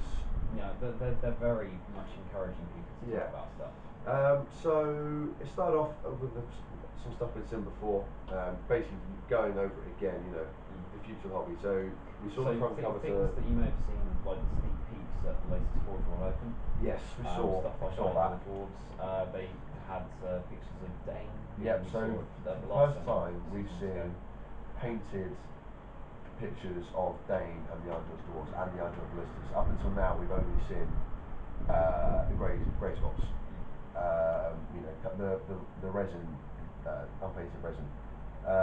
We also saw the front cover to the There and Back Again journey book. Oh yes.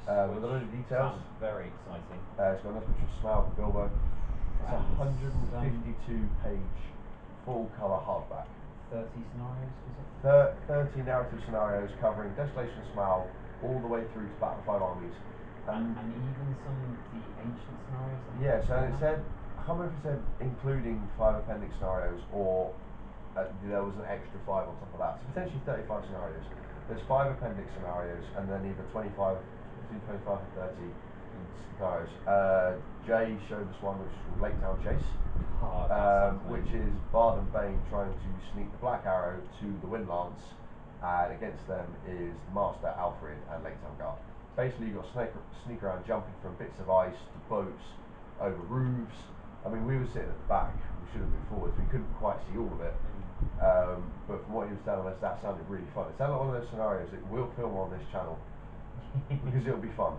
Especially if some Lake Town terrain becomes available. Yes, yeah, we saw paint. I mean, we've seen the Lake Town houses before, but this time they showed us the sprues. Yes, they had the sprues sent in today, like a photo, because these have been made in China, just to get them out so quick. I think Adam said... Adam made it clear that because obviously Games Workshop's got its own schedules, it's got a lot of products from all kinds of different ranges. Yeah. And it worked out that the quickest way of actually getting Lake Town terrain was to print it or produce it in China. Yeah. Which, you know, he's hoping it'll be here the first weekend of November? It's around, no, sorry, November, December for the Lake Town house. We should probably talk about the schedule of when they're planning releasing. Something like, I think the earliest things to come out October time. So, yep, so the last weekend of October is Day 9 for the GWs Doubles and the GWs Ballista. Which we have also seen for the first time, I think, today. Painted. We've seen all the sculpts at Warhammer Fest and the Open Day. Still no firm pricing. Adam was he didn't really want to get into a pricing conversation, which is absolutely understandable. Because he knows that we want it to be cheap. You know, he wants it to be cheap because, as he said, he is a gamer and a collector. But they obviously have to make money, and games, their fun police, as he called them, will make it with what they feel is right. Yeah, there's a sort of point where there is an administrative side of the company. The people with calculators make the prices. Yeah. So there is the price that will come out as. Yeah, he said the prices he had suggested he was happy with, but he didn't want to go into it because what he didn't want to do is say they're going to be 25 quid, and we all go hooray, and then they come out and they're £65, and we're all like, oh, you lied to us. Yeah. How dare you? Because that's not the actual prices, by the way. There's two numbers I picked out of my head. Yeah. At this stage, we have no confirmation what many of the prices are going to be like. And a few people asking me, was like, I'm not, you know, I'm not answering those questions. Jay then did a bit on like the rules.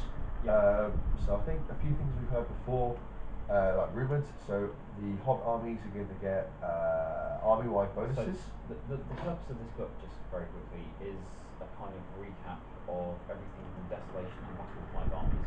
They made a really big point about the fact that when those books were originally printed, they didn't necessarily know what was happening in the film. You know, last time when we had the seminar, they basically said they got like tiny bit of like hints So from the first time they knew what was going on in the movie is when they watched the movies themselves. Yeah. So they had no idea what they were doing, and that's widely known, widely told. They tell us that. So this stuff is all, you know, they spend most of their time watching the movies. It's done again with the 2020 hindsight of having actually seen what films ended up being. Yeah. So scenes that are different from what they were told have changed. Characters' profiles have changed because of that. They've streamlined a few characters. So Yes. certain characters. So there was 3 sets of characters, wasn't there? There was completely new profiles, which sounds awesome. There was revisited profiles like Alfred. Yes, Alfred was given an example because, believe it or not, he's being changed. Yeah, and then there was combined profiles like Legolas, Thranduil, Bolg, Azog. That's where you've got, say, 2 profiles Azog, for heroes. and then Azog the Defiler, or Azog Lieutenant of Sauron. Yeah. Yeah. They're becoming one. They're becoming one, which is cool. Things like Toriel and Toriel Mirkwood Exile are becoming one. But basically, from their perspective, because why do you need to? Yeah. You know, I think the only difference between Tariel is the absence of a bow. She pays for a bow. Oh, and the killie. Oh no, that's it. Huh? That's. Oh no. In the existing supplement, is it? Oh yeah, Mirkwood Exile is got the killie rule, the normal one. Right. Has the bow on top, and the exile can't take a bow. Yeah. So we don't know what the new profiles are, but presumably they're taking both of those and making. They will merge them. Yeah, whatever they're doing. So yeah, that was quite cool. They showed us the profile for Golb, who is now known as Keeper of the Dungeons. The guy that Galadriel goes and turns into dust. We couldn't quite see where we were at the back, but I think Jay said he was. He mentioned that strength 5, burly, 2 attacks. I heard. And it was something about because he gets +1 to wound against Elvish ring bearers because his job is to go and get the Elvish rings. Yeah. Which sounds awesome. It's about time that model got a half decent profile. Damon's quite happy, but Golb is dead. What else were they showing? We saw a pre-production sculpt of Gundam Ogre. Yes. Which we've not seen. I think we've seen the foot before. I think in one of the blog posts on the Warhammer page, they'd show like a toenail. I'm pretty sure that this was his Gundam Ogre. Now the head and hands, I think he said, were interchangeable. So you buy a pack, but you get several different heads, several different weapons, which would be cool. And the Gundam Berserkers. Gundam Berserkers has been tin painted as well. They've got interchangeable heads on 2 and 3 sets of 3 weapons. And apparently all the weapons are interchangeable. Yeah, you get in a pack of 3. So in a pack of 3, you get 5 heads. Yeah. And then 9 weapons. 3 swords, 3 axes, 3 2 weapons. Right. So you can arm them however you want. Gives you a nice bit of variety. Yeah. Should be cool. The Iron Hills dwarves come in packs of 12.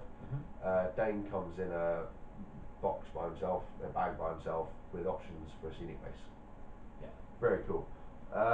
They also we talked about the army lists and what special rules they might get. It was something to the effect that if you stay within the concepts of theme or the like there will be an army list and it will say what could be in that army list. Like I think the example they gave was the Iron Hills dwarves. If you take it all from there, I think you could add plus or minus 1 to each roll. Reserves, wasn't it? Yeah. Which if presumably if you've got reserves to come into the game, maybe a bit like Madriel. Yeah. You get to modify them. I guess that's because the dwarves show up at exactly the right time in Battle of 5. Yeah.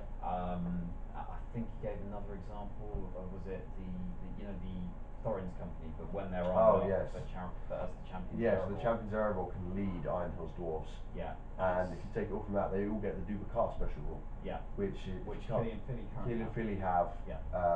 Which is if they're within 6 of Thorin, they count as being in range of battle. Which I think is pretty cool. Yeah. I wonder how that's going to play. Like to see. Yeah. Yeah. Well, we've not got too long to wait. Say it was end of October for the dwarves, and then kind of end of November, beginning of December for everything else. Yeah. And they did also make clear, because this was a question asked afterwards, what happens if you've got a situation where, say, the model for Dane comes out, but the rules for him haven't been printed yet or aren't available yet. Yeah. And they've said it's going to be the classic Forge way of you will find a PDF on that website saying these are the rules for Dane. Well, these are experimental rules for Dane. Yeah, experimental rules. That's normally what. But what he said is they're going to be pretty damn close, right? If not the actual rules, and they will be official for the month and a half until this lovely 152-page full colour hardback rulebook comes out, with all the goodness that's in there. I'd say he took a few questions. There's a lot of pricing questions, which Adam dealt with quite well. Yeah. He deflected them off. Well, I wouldn't say deflected. I think in his first question he basically said, "Look, guys, I can't tell you because I don't know yet. Yeah. I have suggested this price. But well, I've suggested a price. But there is no guarantee that's going to be what it is, and he doesn't want people to get their hopes up and then be disappointed. Yeah, and he just after he took 2 or 3 and was like, right, no more pricing questions. You know, we don't want to talk about pricing. It's boring. We want to talk about the cool stuff. Yeah. It was quite funny. Jay was asked a question and he was quite vague, and Adam just went, "Yeah, we're doing that." And Jay was like, "We're supposed to be vague." He's like, "Yeah, we'll tell him." The reason he may have been kind of vague about this question, and I was really ecstatic hearing about it. I was actually quite excited. Is that someone asked them, like this it was all following this army special rule thing. Yeah. Everything in the Hobbit, if you stick to themed armies, gets a bonus, an army bonus, like we were talking about. If you stick within your army list. Yeah, like the Dubakar thing we were just talking about. Someone asked, what about all the other armies from Lord of the Rings? And Jay was a bit like, maybe. Yeah. And like Adam was just like, yeah, but we're gonna do that. So at I'm quite excited because I mean, obviously we don't know what the timescale is like. We don't know how long it's going to take them to finish off the Hobbit stuff, let alone move beyond it, or go back and do other stuff maybe. But I was excited at the idea, like they mentioned that Fellowship might be revisited. That'd be cool. Yeah, I mean, Fellowship's been pretty similar for a long time now. Since the beginning, pretty much. And it'd just be really cool to see, like suddenly if they put some, changes in from how it's been. That would be cool. Road goes ever on and on. Yes. And, that's the journey ahead, I think. Yeah. So there was a lot that we'd obviously heard at the last seminar, but they just had some cooler photos. Obviously, the Gund of Adork Berserker, Troll Ogre was cool. That was cool to see. He also recommended that we Google goats ramming into things, because they said that was part of their research. Was when they were writing the rules for the Iron Hills goats, they were basically they were watching like real life goats ramming into people, and there was something where this one goat took out like half a village. It sounded like just like butting, and then took out 2 people on a motorbike. Yes. I think we need to look at this. But they were very clear about the fact of, I think Adam made a comment of be very wary about punching goats ramming people into Google. Yeah. But he very much recommended going to YouTube and typing in "goats terrorizes town." Yeah. So maybe that's something to do on a rainy day. Yeah. Maybe tomorrow on the way back if we're stuck in traffic again. So yeah, it was a very good seminar. Thanks to Jay and Adam for doing that, because we don't have to. They don't have to. I don't think it's something that's done for any of the other systems for GWs. Certainly not that I've heard of. And I think a big part of that is that they recognise that there is a big fan following for Lord of the Rings, and that they want people to kind of feel excited and also to be kind of rewarded for the loyalty. I mean, I've been keeping an eye on the Facebook page. So I know last time there was a lot of people going, "Oh, what's going on?" And it's not quite been that hype this time, which I think is nice, because there was a bit of confusion back whenever it was, February, March time, where we'd actually say what was in the seminar. And I think the other thing we can. Like 6 months ago, that was the first seminar for years. Ever, yeah. Yeah, and there was a genuine fear that the last Hobbit films come out. That's it. 2 years time it'll be Battlefleet Gothic. Yeah. Not that I'm ribbing Battlefleet Gothic. I actually quite like it, but do you know what I mean? It's like we just kind of thought that was going to be the end of the journey. And then it was kind of like Troke appearing, like Gandalf saying, "Oh no, the journey doesn't end here." Yeah. Or Arwen coming out of the light when she rises to Frodo. Would that be Jay? Yeah. So yeah, it was that was good, and obviously it was followed by the Bugman's quiz. The Bugman's Lord of the Rings themed pub quiz. Yeah, the Green Dragon quiz, which is fiendish, which Still not won. Spoilers. We're getting worse. Yeah, but it was tough. We was let down by 2 rounds. We had 2 rounds where we really didn't get any points, and that cost us ultimately. Every other round we got 9 out of 10. It's like if any of you out there are good at cryptic puzzles, that was like 1 round. Like so Nick Baton loves to say what you see, and some of them are so mind-numbingly obvious. Like, so for instance, the first one on there was a saw. Like a picture of a load of saws. Yeah. And then next to it, a saw on a table. And it was Sauron, as in Sauron. Yeah. Sauron. And we were just looking at it going, saw, table. Table. Yeah. It was like, well, yeah. And then tool. Yeah. And then it's like Sauron, like, oh come on. And there was another one. It was people dancing on a gradient, and that was Ravenhill. Rave on a hill. What this is, if you anyone out there even remembers this show, is this catchphrase. Yeah. Where they show you these things and you've got to guess what they're saying is. Yeah. Like example, they had a row of bags and an arrow pointing to the bag at the end. Yeah. For bag end. Bag end. Or Han Solo on a rowing boat, which is Rohan. Yeah. And some of them we got, and then there's just a few was like, what the so the best one was number 12. Yeah. Was Bruce Forsyth. And everyone was like, what the hell is that? The closest we got to it, looking at it, was like, because it almost like maybe he was pointing, it was like, foresight points? Does everyone have foresight points? No, yeah, he's got the gift of foresight. He has the gift of foresight. And like, Nick was so smug when he was like, he's the undying, because he's not dead, and he's never ever going to die. And he was like, did anyone get that? Nobody got it. Nobody got it. Which although there was applause when he mentioned it. So. Yeah, but like, he was just like, oh, it was good. It was good because that was almost a trick question. I mean, the other one that he had was a slant, like you'd see on a roadside for gradient. That's what I just said. Huh? That's what I said. Which one? Ravenhill. When did you say that? 2 minutes ago. Anyway, moving on.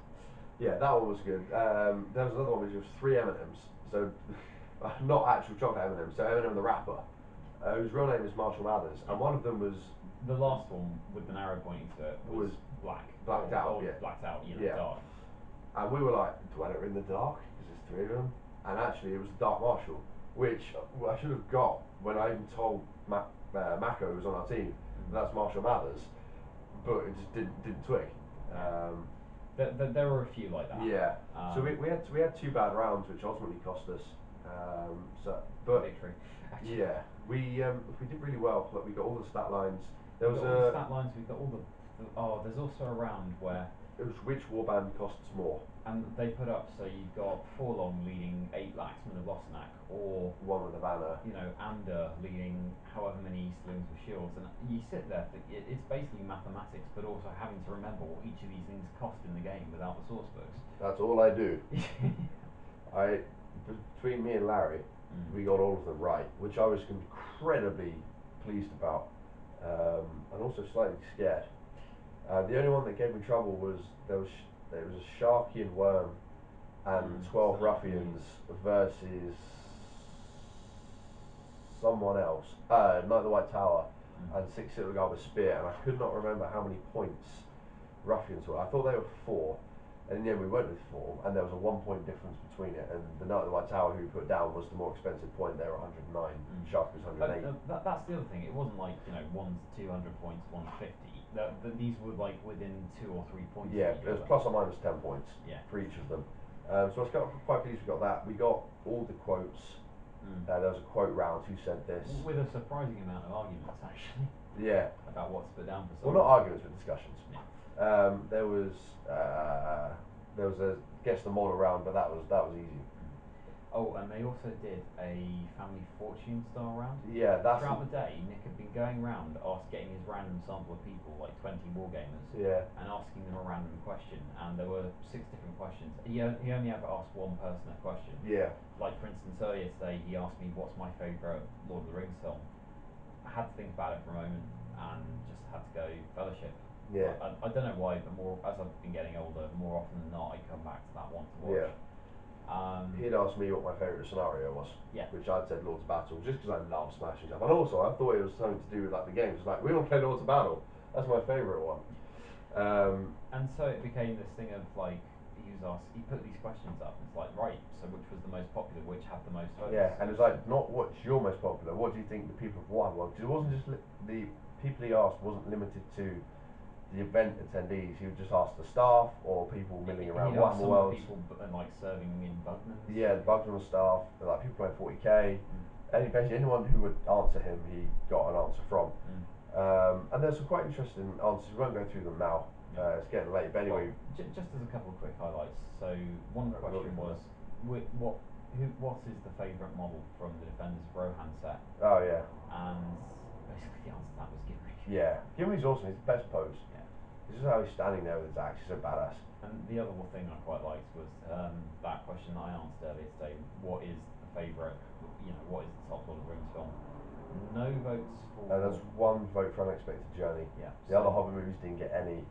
And then the rest of the votes were something like 6 for Fellowship of the Ring, 6 for the Two Towers, and Return of the King got it on 7. Yeah. Granted, it's a bit ridiculous because it's only a small sample of people, but it's still kind of cool. Yeah. But that round let us down. We got pretty much all of those wrong. And then of course there's the final round that's included every time. Which is my favourite round. It's the who would win, where Nick puts up 2 stat lines on the projector, and you basically roll big foam dice, and you in essence gamble. Yeah. Each profile has a amount of points that it's worth. If they win, you get that point. So the underdog is worth more.